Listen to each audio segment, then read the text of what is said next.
is The Opinions, a show that brings you a mix of voices from New York Times Opinion. You've heard the news. Here's what to make of it.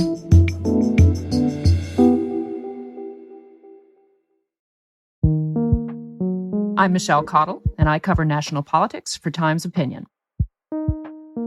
So I've been watching the political scene for nearly 3 decades, and the question I'm getting these days, more than any other, is, what the heck are the Democrats doing? And related to that, what can the opposition to the Trump administration do to fight back, to win back voters, to build a new movement? These are great questions. And here to help me answer them is Ben Rhodes. Ben is probably best known for his work as a speechwriter and deputy national security advisor to President Obama. More recently, he and I have both been reporting and interviewing a host of Democrats, and we've written pieces to try and understand the current state of the party and what it needs to do to survive and maybe even thrive in these turbulent times. Ben, thank you so much for joining me. Good to see you, Michelle.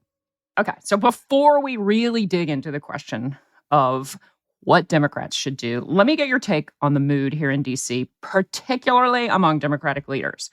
What is it like? What are you seeing? I don't really think I've ever seen anything quite like it, to tell you the truth, in terms of the mixture of despair and gloom and even desperation, really. You know, you felt a little bit like this as a Democrat after the 2004 election, to roll the clock way back. But after the 2004 election, there wasn't like the world's richest man coming in and trying to dismantle huge swaths of the U.S. government, you know. So I think that the combination for Democrats that is so paralyzing is that sense of not just being despairing of what's happening, but really kind of flailing about and not having any kind of coherent, agreed upon approach for how do you deal with this emergency that is taking place around us. Yeah, I mean, even going a little bit farther afield than the Democratic Party leaders, in my world, I've been talking to a bunch of people, including federal workers and academics, and many of these folks have never experienced anything like the instability in their professional lives. I mean, when you think about it, what's the most stable professions that you think of? Like academia. Nobody ever loses their job in academia. The federal government is supposed to be really steady. And this has just kind of taken people and left them speechless. So I feel like both of us think that the Democrats should not just be sitting back in the middle of all this, hoping that Republicans drive themselves completely into a ditch. But at the same time, I'm like really mindful of something that a veteran Democratic strategist once told me, which is that when your opponent is digging their own grave, you don't fight him for the shovel. So, you know, how do we find a balance for the Democrats to go forward? What should they be doing to make progress, but at the same time, let Republicans own what they're doing? I think that there are two problems that Democrats have to confront. The first, that kind of counteract the stand back and let them destroy themselves theory, which, by the way, I think in normal political times would be absolutely right. You know, just do very little, they'll crash the economy, and we'll win some midterm elections in 2 years and we'll be back in the game. I think the two problems with that are, number one, I think Democrats underestimate just how profoundly loathed they are right now. I mean, I say that as a Democrat. You know, like if you are under 30, the only national Democrats you've really known are Hillary Clinton and Joe Biden, and then maybe 100 days of Kamala Harris. And I like those people, but those people are definitely not tomorrow. And they kind of represent Washington, and they represent certain ways of doing things that people think have failed. And I think Democrats would make a big mistake if they assume like, oh, we came pretty close in this election, and therefore it's not as profound a rebuke of us as it might be. The rebuke to Democrats is that Donald Trump is more popular today than he was 8 years ago. And I do not think that's because he is some singular, I mean, he's a singular figure, but I don't think he's, you know, has that degree of depth of appeal in the country. I think part of it is the loathing of Democrats. And then on the other side, I think that you make a mistake in thinking that these people are going to kind of go quietly into the night. You know, if there's a recession, they'll just take their electoral beating and go home. I mean, people like this don't give up power voluntarily. They really don't. And whatever that looks like, whether that's Trump trying to run for another term or whether that's just kind of total governmental capture, it could be too late for Democrats in 4 years to at least lay the predicate that they're fighting back. So I think they need to show people just what they care about. They need to totally, I think, generational change in terms of who the faces of this party are. And they need to get back out in the country where people are actually experiencing the things the Trump administration is doing and kind of reinvent themselves, not as this kind of party of governing in Washington, but once again, as kind of a movement party on behalf of primarily working people, but anybody that, frankly, that is being harmed by Trump, which is going to be a lot of people. So you touched on something that I was talking recently with Congressman Jason Crow about the way back for the party. And he did speak to the idea that the party has become this kind of knee-jerk defender of institutions that a majority of the country don't see as working, and that you can't defend the federal government and look like kind of this change force or somebody who's even really in touch with what's going on. So it sounds like you think that they just kind of need to not necessarily keep the government defense at arm's length, but that they need to change their approach to that. I mean, just like their entire stick on government. Well, yeah, I mean, and to be very specific about this too, the Democrats, you've seen them in recent days, protesting outside of USAID when it was shuttered. That shouldn't happen. And I say that as someone who's profoundly concerned about shuttering those agencies. They should protest at a VA center in somebody's congressional district out in the country.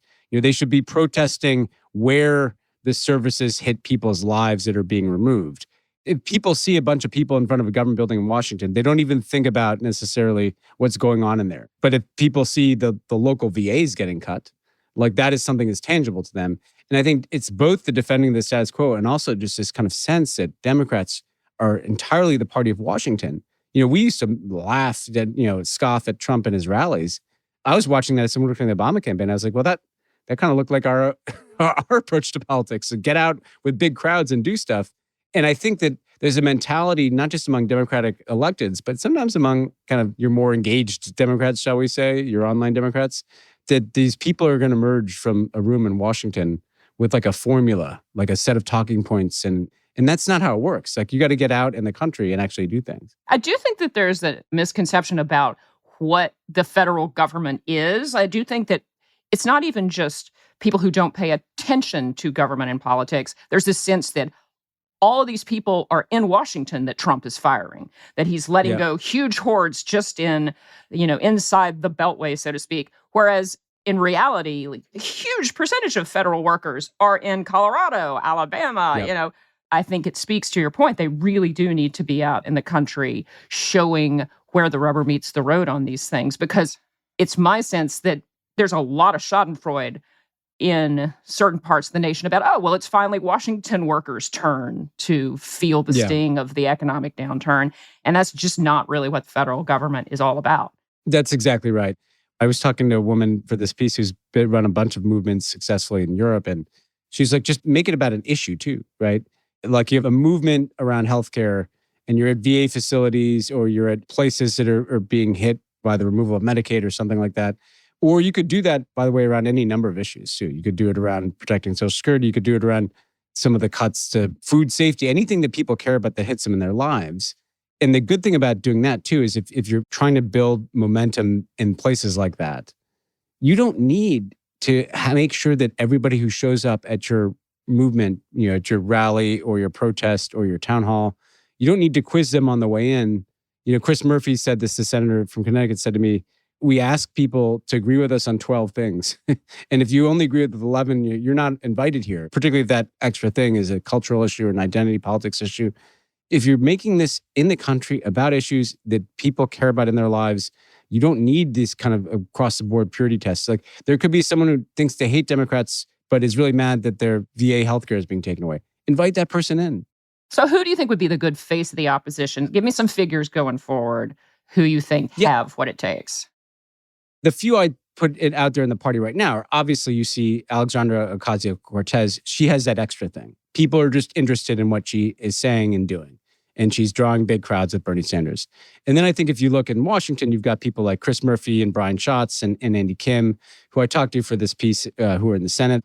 Alyssa Slotkin, who they obviously put out for the response. And I look in the House at a guy like Jason Crow, service record, a guy like Ro Khanna, who's trying to stir things up a bit. Then you look at governors, and you've got Gretchen Whitmer in Michigan. You've got. Oh, I love me some governor. But that's the thing. I don't think the next president is likely to be a Washington Democrat. So I'm then right you there look with at. you. I am like very pro team governor with these things. It's just a different look for the party. And part of what I think distressed people about last time is if we'd had an open primary, Wes Moore of Maryland, Josh Shapiro of Pennsylvania, Gretchen Whitmer of Michigan, there are plenty of pretty capable people that would have been in such fabulous choices. Middle-aged people at least.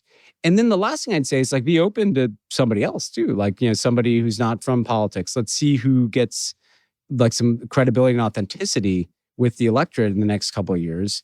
And I think there's a great opportunity for the party. I really do, to regenerate. If there's some older generation kind of steps aside, there's going to be some energy that's building. You've already got some pretty talented people in these different places. And let's just kind of look like a different party in 2 or 3 years. So you touched on the authenticity word, which when I was talking to Crow, I heard about this. When I was talking to AOC about where to go with the party, authenticity came up again. I think sometimes people fret over the words that we're using. Mm-hmm. And it's so much more than words. This is about not just talking about it, it's about being about it. And people can just smell from a mile away if you're one of them. So with the Democrats' problems, my sense is that, yes, you talk about issues, yes, you make clear what your core values are, but that a lot of it is that they don't know how to talk to normal people and not sound like they're running some kind of freshman seminar at some pointy-headed college. How much of this is a style question that needs to be addressed? It's a style question and that goes deeper. And I say that as someone who's a speechwriter. If you do not sound like a human, you're not going to be effective as a messenger. And there's this thing that Biden and then Harris both repeated that I don't blame this on them. This is the kind of consultant brain that the Democratic Party gets. How many times do we hear them talk about building a middle class from the bottom up and the middle out? What the hell does that mean? So the first thing is there's this kind of consultant language. It just needs to go away. That was always annoying to people. But when your opponent, Donald Trump, is clearly not on any consultant speak, it just makes it that more glaring that you seem like the typical politicians. And then there's a second piece of this, which is Democrats, they have these public debates, that astound me where it's maybe we need to go on TikTok or we need to go on the Manosphere podcast. You know what? If you can do that, if you can make a cool TikTok video and whatever your thing is that allows you to do that, that's great. If you can't, then please don't. Please don't go there. If you can go on Joe Rogan because you are up to speed on the conspiracy theories or you have a background in stand-up comedy or you know something about ultimate fighting, that's great. But don't go on Joe Rogan to talk about building an economy from the bottom up to the middle out. That will make his audience hate Democrats more. And so I think what Democrats miss about authenticity is it's not what platform I'm on. The point is that authenticity is about being yourself. It's not about being what you think this demographic wants a politician to be. That suggests that they just need to also expand their stable to include people who can do these different things. So Crow, Pete Buttigieg, there's, Carville, these guys go on conservative shows and they do a really good job. Yeah. So if you also find people who want to talk to Joe Rogan about ultimate fighting or, all of the Manosphere podcasters, that's who you send out. You don't send out your policy wonks to talk about that. Yeah, and look, Obama was one of the first politicians to do this kind of stuff.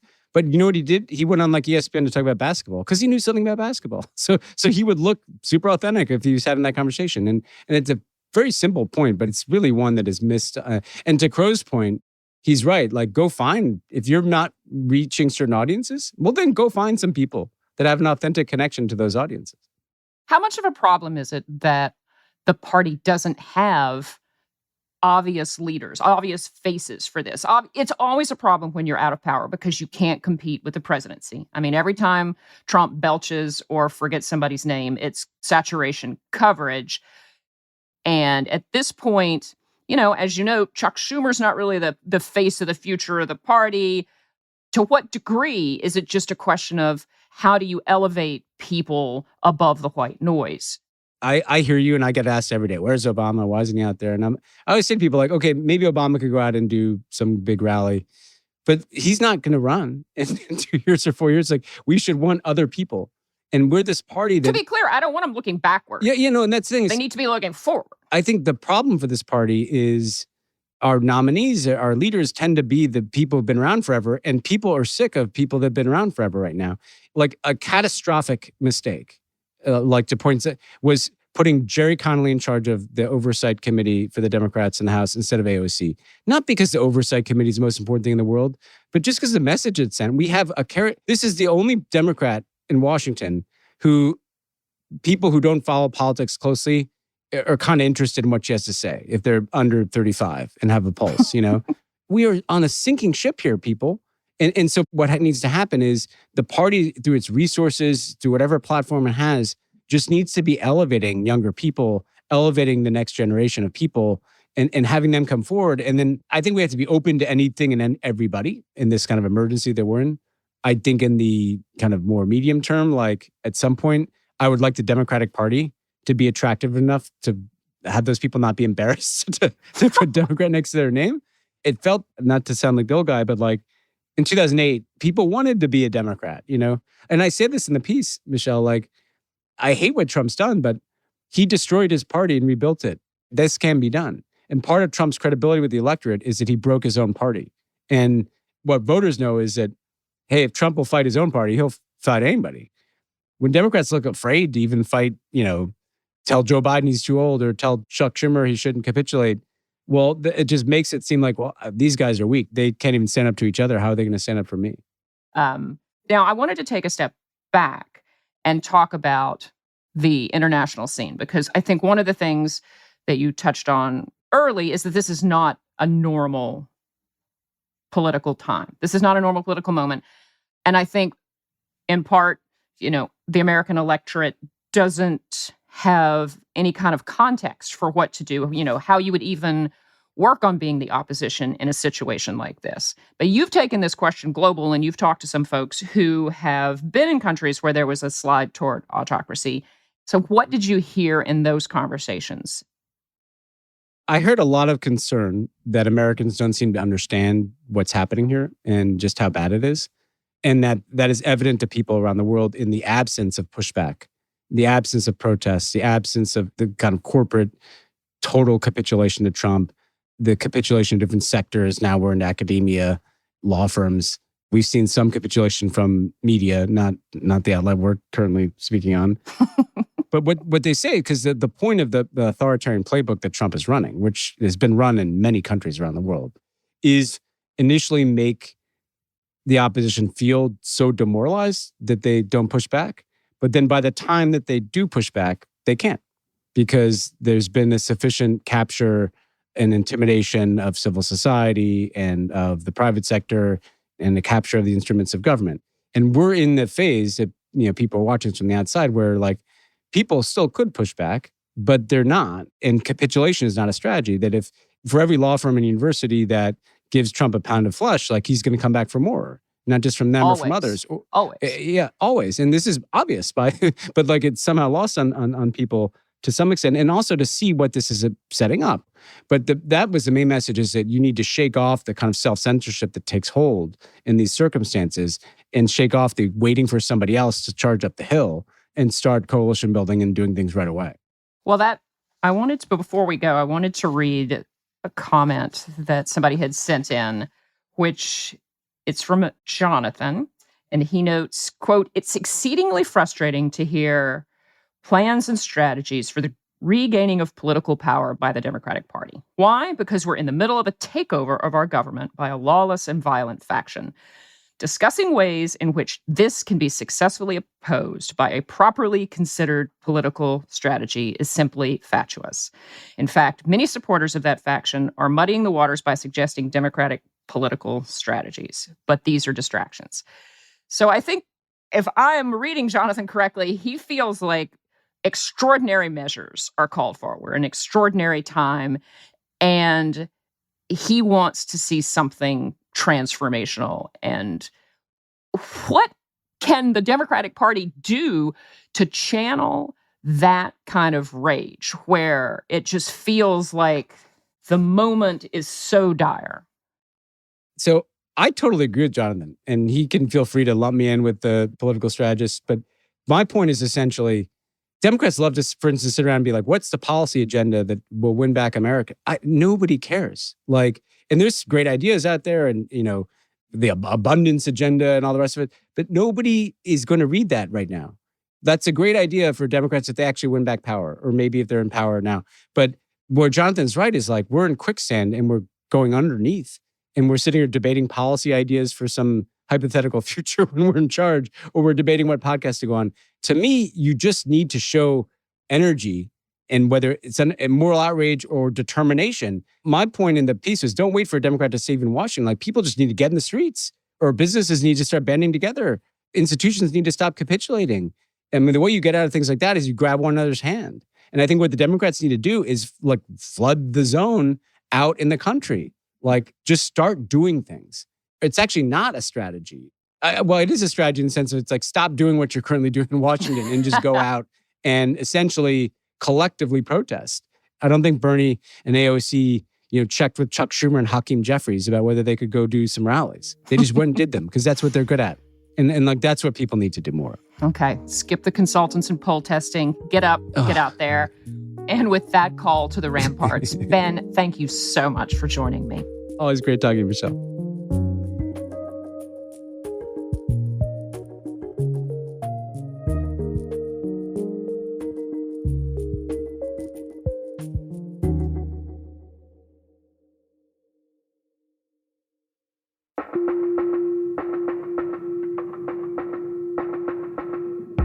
If you like this show, follow it on Spotify, Apple, or wherever you get your podcasts.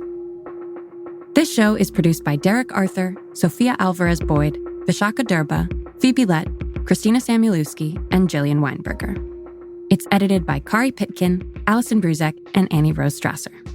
Engineering, mixing, and original music by Isaac Jones, Sonia Herrero, Pat McCusker, Carol Saburo, and Afim Shapiro. Additional music by Amin Sahota. The fact-check team is Kate Sinclair, Mary Marge Locker, and Michelle Harris. Audience strategy by Shannon Busta, Christina Samuelewski, and Adrian Rivera. The executive producer of Times Opinion Audio is Annie Rose Strasser.